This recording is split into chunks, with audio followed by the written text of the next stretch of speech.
Hello. In this video, we are going to take a brief look at sociological explanation for the stages of family life. And I am going to be referring to your textbook, Introduction to Sociology, 2nd edition on OpenStax.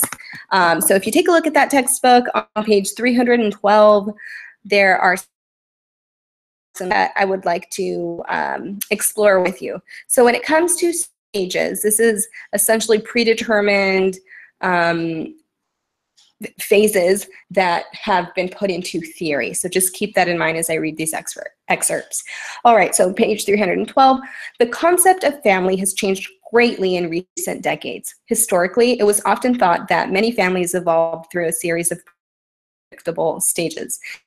Age theories used to play a prominent role in family sociology. Today, for their linear and conventional assumptions, as well as their failure to capture the diversity of family forms. While reviewing some of these once popular theories, it is important to identify their strengths and weaknesses.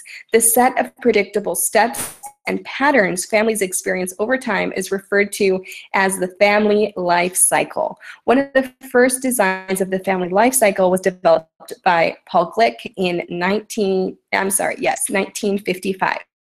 In Glick's original design, he asserted that most people will grow up, establish families, rear and launch their children, experience an empty nest period, and come to the end of their lives.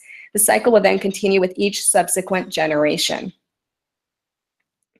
As early stage theories have been criticized for generalizing family life and not accounting for differences in gender, ethnicity, culture, lifestyle, less rigid models of the family life cycle have been developed. One example is the Family Life Course, which recognizes that the events that occur in the lives of families, but views them as parting terms of a fluid course rather than consecutive stages. This type of model accounts for changes in family development, such as the fact that in today's society, childbearing does not actually occur with marriage. Always occur with marriage. That makes a little more sense now, doesn't it? Okay, continuing with the quote, it also sheds light on the other shifts in family life is practiced. Society's modern understanding of family rejects rigid stage theories and is more accepting of new fluid models. And that ends these excerpts here.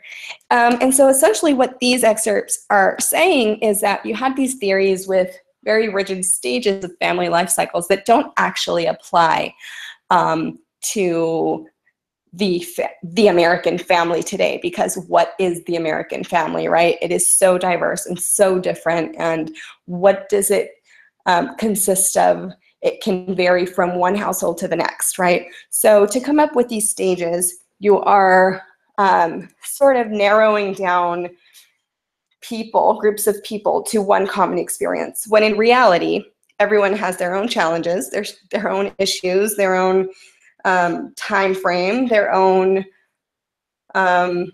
individuals that they consider family. So to come up with a stage theory that puts everyone in these boxes is too reductionist for sociology, and so we look more for understanding the diversity of experience when it comes to moving through these stages.